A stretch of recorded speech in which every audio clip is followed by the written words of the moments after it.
დიდი ცდომილებაა გამეფებული იმ ქრისტიანებს შორის, რომლებიც ფიქრობენ, რომ ამ წმინდა დღეებში ახსარებითა და ზიარებით ერთხელ და სამუდამოდ აღასრულეს თავიანთი ვალი და შეუძლიათ უწინდებურად და უარესადაც მოიქცნენ. ეს იმის გამო ხდება, რომ არიციან, რას ნიშნავს ზიარება და რა ემართება სულს ზიარებით. ეს დამღუპელი შეცდომა, რადგან ახსარებისა და ზიარების შემდეგ პირიქით, მან უფრო მეტი კეთილმოშიშებითა და სიფრთხილით უნდა იცხოვროს. მოსეს სინას მთიდან ჩამოვიდა, ხელთ აღთქმის 2 ფიცარი ეპყრა, რომელზეც 10 მცნება იყო დაწერილი. მისი სახე ისეთი სინათლით ბრწყინავდა, რომ ვერ ძმა მისი აარონი და ვერ სხვა ისრაელენი ვერ უყურებდნენ. ამიტომ მოსემ სახეზე საფარველი ჩამოიფარა, რათა შეძლებოდნენ მასთან მიახლოება. დაიხილა აარონ და ყოველთა ძეთა ისრაელისათა მოსე და იყო დიდებულ წინაშე ფერი პირისა მისისა და შეეშინა მიახლებად მისა. დაიბურვა საფარველი პირსა მისა. საიდანაა მოსეს სახეზე ასეთი ძლიერი ნათელი და დამაბრმევებელი სინათლე.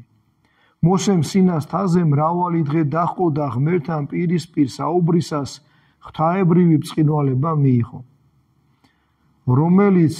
რომლითაც მისი სახე განიდიდა.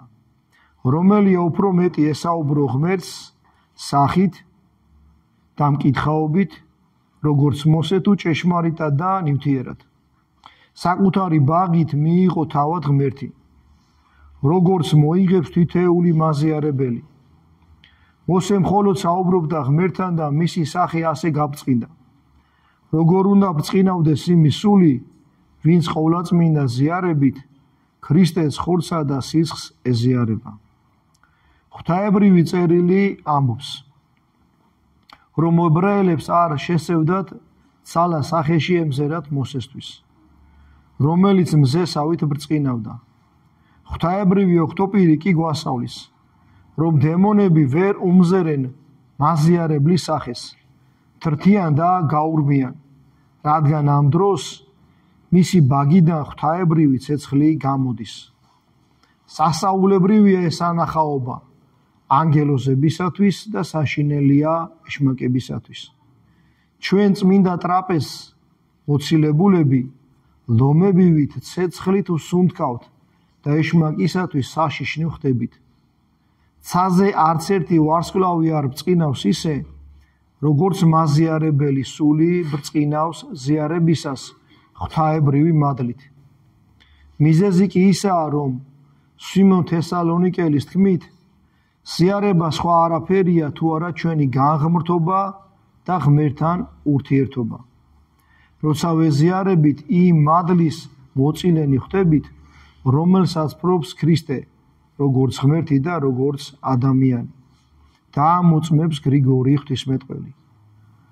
უსისხლო მსხვერპლის მეშვეობით ჩვენ ვეზიარებით ქრისტეს და მისი ვნებისა და ღვთაებრიობის მოწილენი ვხდებით.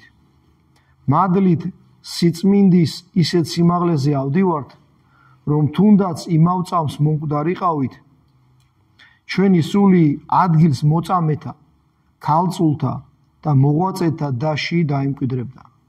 უფალო ჩემო, მხსნელო ჩემო, დაემოკვდე, როცა ინებებ უდაბურ ადგილას, თაზე თუ ტყეში, სულ ერთია ჩემთვის. ოღონდ სიკვდილის წინ შენს უწმინდეს ხორცთან და სისხლთან ზიარების ღირსი გავხდე. თუ იმ წამს შენთან ვიქნები, არ მეშინია წარსაწმედელისა. დარწმუნებული ვარ, რომ ასე თანამგზავრთან ერთად შენი ზეციური სასუფევის ნავსაყუდელს მივახცევ. მას ასე მაზიარებელნო ქრისტიანენო, იფრთხილე, ვინძლო მოპოვებული არ დაკარგო. კარგად გეჭირო ზვირფასი მარგალიტი, რათა ხელიდან არ გაგივარდეს. ყოველმხრივ გაუფრთხილდი, რათა მზაკვარმა ის შენ სულს არ წარსდაცოს. შენ წმინდა ძღვენით განიწმინდე. იცხოვრე როგორც წმინდანმა. ღვთაებრივი მადლის აბანოდან სუფთა გამოხედი, შენი უწინდელი ცოდვების მწვირეში ისე ვარ ჩავარდე. სულით გამთლდი. ძველის ნეულებით ისე ვარ დასნეულდე. ქრისტესთან შეერთი. იყავ ქრისტესთან და თქვი, ოსანა, კურთხეულას მომავალი სახელითა უფლისათა, დიდება მას უკუნისამდე. ამინ. აი მეორე საკითხი, რომელზედაც უნდა ძალიან დიდი ყურადღებით ვიყოთ.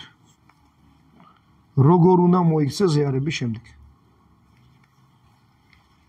სამწუხაროა, ძალიან სამწუხაროა, ჩაივლის თუ არა მარხვა, გვავიწყდება ის შრომა, ის ღვაწლი, სინანული, რომელიც ჰქონდა და უბრუნდები ძველ ცოდებს. მაზიარებელ კალს, როგორც აქ იყო წაკითხული, ამის უფლება არ აქვს. როგორი საოცარი მაგალითი არის მოთხრობილი, მოსე რო ჩამოვიდა სინასტიდან, ებრაელები ვერ უყურებდნენ, ისე წინავდა, რომ ვერ უყურებდნენ. და საბურველი ქონდა ჩამოფარებული თავზე. და შემდეგ გვეუბნება ღირსი მამა რა დაემართება მორწმუნეს, რომელიც ეზიარა. მოსე ღმერთს ესაუბრა და ამ საუბარში გააბწყინდა.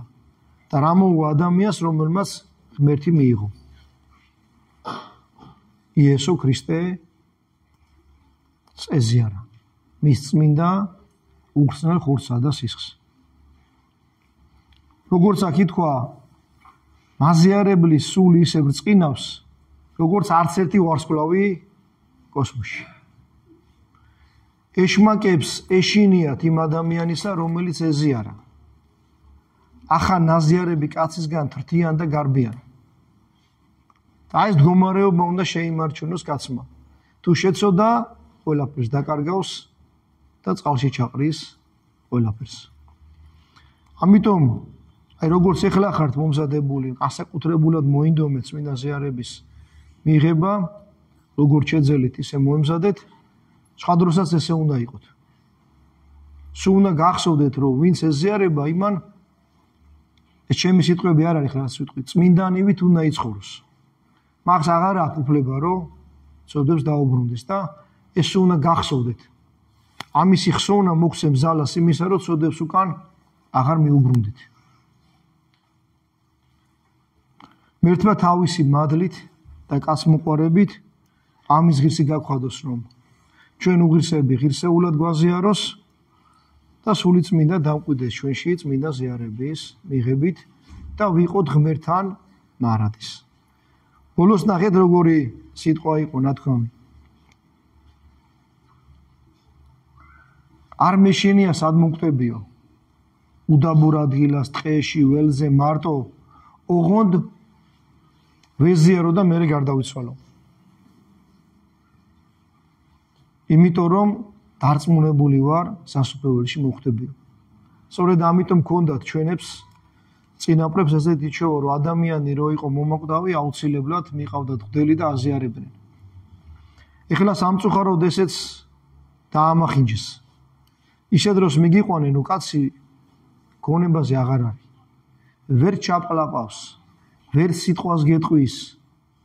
აი აგონიაში როა უკვე რო გადის, მაშინ უკვე გვიანია. ცოტა ადრე უნდა მიუყვანოთ მღვდელი ავატყობს. რომ მას შეძლოს შეგნებულად თქვას ახსარება და შეგნებულად მიიღოს წმინდა ზიარება.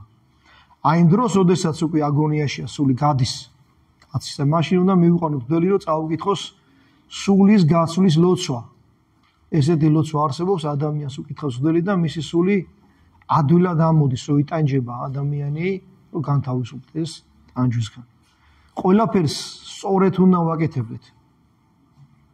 ახსარება სწორედ უნდა ამბობდე, ცოდვა სწორედ უნდა ებრძოლო, მარხვა სწორედ უნდა იცავდე, ლოცვა სწორედ უნდა ამბობდე, ზიარებისთვისაც ისე უნდა მოემზადო, როგორც ეკლესიამ გითხრა, ექსპერიმენტების დრო არ არის, რომ რაღაც ახალი მოვიგონოთ. როგორც გითხრეს მამებმა, ისე უნდა გავაკეთოთ ყველაფერი და ღმერთმა ამისი ძალა და მადლი მოგცეს თავისი მადლითა და კაცმოყვარებით. ამინ. ყოველთა სულითა და ყოველთა